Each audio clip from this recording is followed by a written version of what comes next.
헤브론교회 성도님들 안녕하세요. 월요 통독 길라잡이 오늘은 9주차 영상입니다. 오늘은 지난 시간 이사야를 시작으로 시작된 이 선지서 중에서 예레미야서와 예레미야 애가, 첫 번째 부분까지를 소개합니다. 네, 지난주에 보여드린 그림인데요. 이 대선지서 이사야부터 다니엘까지 이 5권의 시대의 배경입니다. 우리가 오늘부터 읽게 될 내용은 이 예레미야부터 시작해서 이 에스겔 초반까지인데요. 보시다시피 이 유다 멸망을 중심으로 기록된 성경들이기 때문에 또 가슴이 아픈 내용들이 많이 있습니다. 우리 자신의 모습을 비춰보고 또 그럼에도 불구하고 소망을 주시는 또 하나님의 은혜를 기억하며 한 주간 성경을 또 같이 잘 읽어나가기를 기대합니다. 한 주간 읽을 내용을 간단하게 개관해 보겠습니다. 예레미야서도 이사야서와 마찬가지로 5일에 걸쳐서 읽게 됩니다. 먼저 월요일과 화요일에 읽을 분량은 꼭 여기서 구분되어야 하는 분량은 아니에요. 이 1장부터 25장까지를 묶어서 생각할 수 있는데 분량이 너무 기니까 이틀로 나눈 것입니다. 전반적으로 유다에 대한 심판의 말씀이 기록되어 있습니다. 26장부터 45장까지도 여기도 한 묶음으로 묶을 수 있는데 역시 길기 때문에 두 부분으로 나누었습니다. 대체적으로 이 날짜가 기록되어 있는 예레미야의 전기, 그러니까 앞의 내용이 주로 메시지에 집중이 되어 있다면 뒤에 부분은 주로 예레미야의 행동에 집중이 되어 있는 메시지인데요. 이 예레미야 전기 중간에 위로의 책이라고 불리우는 하나님의 강력한 위로와 소망의 메시지가 주어져 있고요. 그리고 예루살렘이 이제 함락되면서 이 부분이 마치게 됩니다. 그리고 46장부터는 열방에 대한 예언들이 기록되어 있고요. 예루살렘의 멸망 이야기가 반복되면서 예레미야서를 마치게 됩니다. 그리고 예루살렘이 무너지는 그 슬픔과 하나님으로부터 새로운 소망을 기대하는 예레미야 애가를 토요일 날 하루 동안 읽게 되고요. 이제 에스겔서로 넘어가게 되는데 이번 주일에는 그 첫 번째 부분, 하나님의 영광이 떠나는 부분까지를 읽게 됩니다. 자, 그러면 각 날짜별로 각각의 내용을 간단하게 개관해 보도록 하겠습니다. 먼저 오늘 읽게 될 내용입니다. 예레미야서 1장부터 25장까지는 크게 구분하기 어려운 내용들인데 나눈다고 했잖아요. 이 부분의 내용은 다양한 메시지들이 있기 때문에 이렇게 구조를 그려서 설명하기는 어렵습니다. 그 대신 핵심이 되는 내용들을 제가 좀 간단하게 소개하려고 합니다. 먼저 예레미야가 소명을 받는 소명 기사로부터 시작하는데요. 제가 다른 영상들에서도 말씀드렸습니다만 이 소명 기사에 예레미야의 전체 주제가 잘 포괄되어 있습니다. 그래서 매우 중요한 부분이에요. 1장부터 14장까지 내용 중에서 중요한 내용들 몇 가지를 제가 이제 가지고 왔는데, 먼저 2장 13절입니다. 내 백성이 두 가지 악을 행하였나니 곧 그들이 생수의 근원되는 나를 버린 것과 스스로 웅덩이를 판 것인데 그것은 그물을 가두지 못할 터진 웅덩이들이니라. 우리는 이제 죄라는 것을 하나님의 말씀을 어긴 것, 율법을 어긴 것이라고만 생각하는 경향이 있는데요. 예레미야의 말씀을 보니까 이 죄의 핵심은 단순히 율법을 지키지 못한 것에 있는 것이 아니라 생수의 근원 대신 하나님을 버린 것, 그리고 스스로 웅덩이를 판 것입니다. 그러니까 참된 생명, 참된 우리의 행복의 근원 대신 하나님을 버리고 자신이 무언가 다른 살 길을 찾았다라는 것이죠. 그래서 하나님 대신 내가 의존하는 그 어떠한 것이라도 그것은 모두 다 나의 우상이 될 수 있다. 그것이 가장 강력한 죄가 될 수 있다. 이것을 우리가 이 말씀을 통하여서 기억해 볼 수 있겠습니다. 두 번째 제가 가져온 구절은 3장 8절인데요. 내게 배역한 이스라엘이 간음을 행하였으므로 내가 그를 내쫓고 그에게 이혼서까지 주었을 때 그의 반역한 자매 유다가 두려워하지 아니하고 자기도 가서 행음함을 내가 보았노라.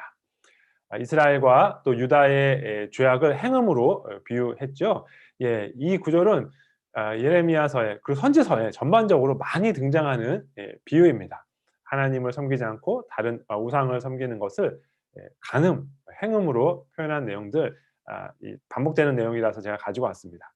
또 다른 강조되는 내용은 5장 30절과 31절입니다. 이 땅에 무섭고 놀라운 일이 있도다. 선지자들은 거짓을 예언하며 제사장들은 자기 권력으로 다스리며 내 백성은 그것을 좋게 여기니 마지막에는 너희가 어찌하려느냐. 이 구절이 보여주는 것은 선지자와 제사장 그리고 백성 그 어떤 예외도 없이 모두가 다 그렇게 하나님께 반역하는 삶을 살고 있다라는 것입니다. 그러니까 이 교회가 그리고 한 나라가 타락하게 되면 예외가 없이 모두가 다 타락한다라는 것이죠. 네, 우리가 이제 한국 교회를 이야기하면서 한국 교회의 타락 많이들 걱정을 하고 우리가 또 그렇게 당연히 걱정하고 기도해야 되겠습니다만 그중에 거짓을 예언하지 않는 선지자, 자기 권력을 다스리지 않는 제사장, 그것을 좋게 여기지 않는 백성이 있다면 아직 소망이 있다라는 것입니다. 그러니까 한국 교회의 소망은 이러한 모습을 가지지 않은 우리들 한 사람 한 사람이라는 것을 다시 한번 기억할 수 있으면 좋겠습니다. 네, 그리고 9장 24절 말씀입니다. 자랑하는 자는 이것으로 자랑할지니 곧 명철하여 나를 아는 것과 나 여호와는 사랑과 정의와 공의를 땅에 행하는 자의 줄 깨닫는 것이라. 아멘. 예, 제가 계속해서 반복하고 있습니다만 하나님 나라, 그 하나님 나라의 핵심에 정의와 공의가 있다라는 것, 그것을 실현해야 한다라는 것을 이 예레미야서에서도 여지없이 강조하고 있습니다. 네, 둘째 날입니다. 둘째 날에는 15장부터 25장까지를 읽습니다. 이 부분도 역시 구조를 나누기는 어렵기 때문에 또 중요한 내용들을 몇 가지 가지고 왔습니다. 15장 1절이요. 여호와께서 내게 이르시되 모세와 사무엘이 내 앞에서 섰다 할지라도 내 마음은 이 백성을 향할 수 없나니 그들을 내 앞에서 쫓아 내보내라. 네, 모세와 사무엘이 어떤 사람입니까? 모세는 하나님께서 이스라엘 백성들을 다 없애버리시겠다라고 했을 때 모세가 하나님 앞에 나아가서 백성을 위하여 간구함으로 하나님의 심판을 돌이킨 일이 있습니다.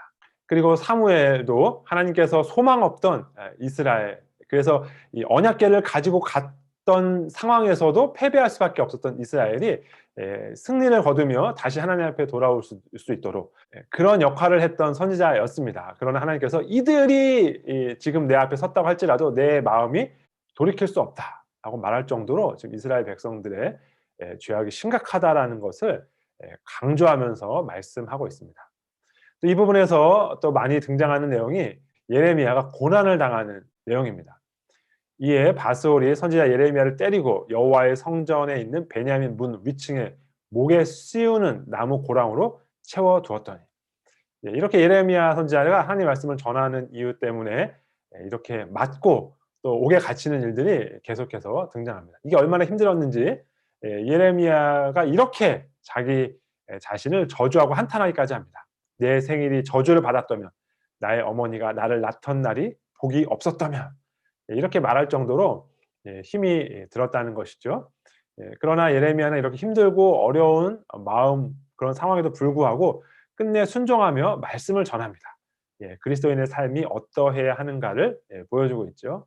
네, 이 부분에는 이렇게 이스라엘 백성들의 죄를 지적하고 또 예레미야가 고난당하는 모습만 있는 것이 아니라 하나님께서 주시는 구원의 소망도 간간히 등장합니다.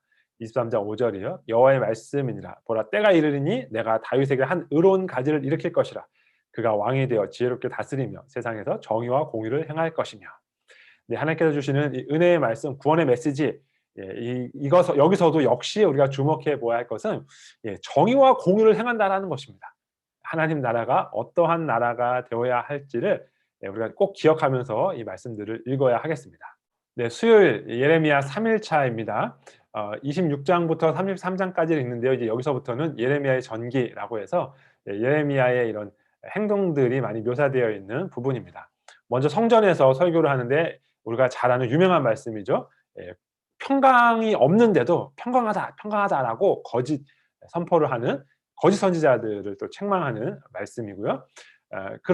그렇게 이제 예레미야가 비판한 거짓 선지자와 또 이제 직접 대결하는 이런 내용도 있습니다. 그리고 이미 포로로 잡혀가 있는 포로들에게 편지를 보내서 이 바벨론에서 오래 살아야 된다라고 하면서 그곳에서 금방 나오게 될 것이다라고 거짓 예언을 하는 또 거짓 선지자들과 또 상반된 메시지를 전하기도 합니다. 네, 이 거짓 선지자들의 이 해악이 정말 컸던 것 같죠. 저도 정말 우려하는 것 중에 하나가 인터넷에 유튜브에 정말 이상한 메시지를 전하는 그런 목사라는 타이틀을 다신 분들이 너무 많아서 너무 걱정이 됩니다. 제가 유튜브를 하게 된 이유 가운데 하나이기도 한데요. 우리 성도님들을 미혹하는 이런 이상한 메시지들을 전하는 목사님들이 너무 많아서 굉장히 우려가 되는데, 또 그런 분들이 조회수도 굉장히 높고 인기도 굉장히 많습니다. 이런 이상한 메시지에 더 귀가 이제 끌리게 되는 것 같아요. 그래서 참 안타까운데, 우리 성도님들 이상한 메시지 그런 거에 좀 많이 현혹되시지 마시고, 조금 재미는 좀 덜 하더라도 건전한 그런 메시지를 좀 들으실 수 있기를 간절히 기대합니다. 자, 이 부분은요, 이 뒷부분 이제 위로의 책이 이제 들어있는데, 이제 따로 이렇게 이름을 붙인 이유는 하나님의 위로가 잔뜩 들어가 있기 때문에 위로의 책이다라는 별명이 붙어 있습니다. 이스라엘이 포로에서 귀환할 것이다라는 내용과 하나님께서 새 언약을 이렇게 맺어주실 것이다라는 약속이 들어 있습니다. 이 포로 귀환을 이렇게 확신하는 그 증거로 이제 아나돗의 밭을 예레미야가 사는 내용이 있고요. 또 하나님께서 다윗의 후손으로 공의로운 가지 메시아가 올 것을 예언하는 내용도 이 안에 들어 있습니다. 자, 계속 이어지는 예레미야의 전기인데요. 이 부분은 유다의 멸망 직전과 또 직후의 이야기들을 다루고 있습니다. 처음에 유다, 언약을 지키지 않은 유다와 언약을 잘 지킨 레갑 족속의 이야기로 시작하고요. 여기 아주 중요한 내용이 하나 이제 등장하는데, 여호야김 4년에 있었던 일이에요. 국제적으로 보면 이제 이 바벨론이 이 애굽을 물리치고 이 고대 근동의 패권을 차지하는 그 일이 있었던 그때에, 이 유다에서는 어떤 일이 있었냐면, 예레미야가 적은 하나님의 말씀을 이 여호야김 왕이 이렇게 잘라서 화로에 던져서 태워버리는 그런 일이 있었지요. 예레미야서는 이런 고대 근동의 이 강대국들의 정세가 아니라 그 유다 왕의 그러한 불순종이 유다의 멸망을 가져오게 되었다라는 것을 말하고 있는 것입니다. 그리고 이 멸망 이후에 남아있는 사람들의 이야기도 다루고 있습니다. 네, 아주 기가 막힌 이야기들이 있죠. 이 멸망당한 사람들이 예레미야에게 우리가 이제야말로 하나님의 말씀을 듣겠다. 그러니 하나님이 우리한테 무엇을 말씀하시는지 알려달라. 우리가 애굽으로 가려고 하는데 가도 되느냐? 이렇게 물어보잖아요. 근데 예레미야가 하나님께 기도하고 하나님이 말씀해 주셨다. 애굽으로 절대 가지 말라고 했다. 그랬는데 이 사람들이 처음에는 하나님의 말씀 듣겠다 이러더니 예레미야한테 거짓말 하지 말아라. 하나님이 그렇게 말씀하셨을 리가 없다. 이러면서 결국 애굽으로 가죠. 예레미야도 끌고 갑니다. 마치 우리의 모습을 보는 것 같습니다. 자, 이제 예레미야의 마지막 부분입니다. 이 예레미야의 마지막 부분은 이제 이 이방 민족들에 대한 심판의 말씀들로 구성되어 있습니다. 하나님께서 이 이방 나라들을 다 심판하시는데, 어떻게 심판하시냐면 바벨론을 사용하셔서 심판하십니다. 바벨론을 사용하셔서 이 나라를 심판하신 후에는 이제 하나님께서 바벨론도 심판하십니다. 그 바벨론의 심판과 함께 이스라엘의 회복이 일어날 것을 예언하고요. 다시 한번 예루살렘 멸망의 내용을 반복하는 것으로 예레미야서가 마치게 됩니다. 자, 그리고 토요일에는 우리가 예레미야가 기록한 애가를 읽습니다. 슬픔과 탄식, 그러나 또 소망을 노래하고 있는 시입니다. 5편으로 기록되어 있는데요. 모두 이 히브리어 자음, 우리말로 치면은 이제 가, 나, 다, 라 이렇게 하는 것처럼 히브리어 자음 순서에 따라서 이 절들이 22절씩 이렇게 구성이 되어 있습니다. 그 중에서 가운데 3편만 22절이 아니고 66절로 되어 있어요. 그러니까 한 자음이 3번씩 사용되고 있는 것입니다. 우리말로 치면 기역으로 시작되는 것이 1절, 2절, 3절, 니은으로 시작되는 것이 4절, 5절, 6절 이렇게 3절씩 되어 있는 거죠. 그러니까 3편이 다른 애가들에 비해서 훨씬 강조되어 있다는 것을 알 수 있습니다. 다른 곳에는 주로 하나님의 심판, 그로 인한 황폐함이 기록되어 있는데, 이 3편에는 구원에 대한 소망이 기록되어 있어요. 그러니까 애가, 슬픔의 노래입니다만, 이런 세상의 애가와 탄식과 다른 것은 우리에게는 이런 슬픔 속에서도 하나님의 구원, 회복에 대한 소망을 노래할 수 있다. 그런 차이가 있다는 것을 우리가 다시 한번 알 수 있습니다. 네, 이렇게 해서 선지서 중에서 대선지서, 그 중에서 3권을 저희가 읽었습니다. 이사야, 예레미야, 예레미야, 애가 이렇게 읽었어요. 북이스라엘이 멸망하던 시점, 그 시점에 남유다부터 시작해서 남유다가 멸망하는 시점, 그리고 멸망 이후의 이야기까지를 우리가 대선지서를 통해서 읽었습니다. 이제 남은 대선지서 2권은 이 멸망 이후의 이야기를 다루고 있습니다. 멸망 이후에 2차 포로로 잡혀간 에스겔의 이야기를 먼저 읽습니다. 이 에스겔을 크게 보면 이렇게 3부분으로 나눌 수 있습니다. 유다를 심판하는 내용이고요. 그리고 이방 민족들을 심판하는 내용, 그리고 구원과 회복의 내용입니다. 에스겔서는 다른 선지서에 비해서 이 심판의 메시지와 구원의 메시지가 좀 더 뚜렷하게 구별이 된다는 그런 특징이 있습니다. 먼저 주일날은 이 앞부분의 심판의 내용 중에서 1장부터 11장까지를 먼저 읽도록 하겠습니다. 11장까지 구분하는 이유는 11장에서 여호와의 영광이 성전을 떠나기 때문입니다.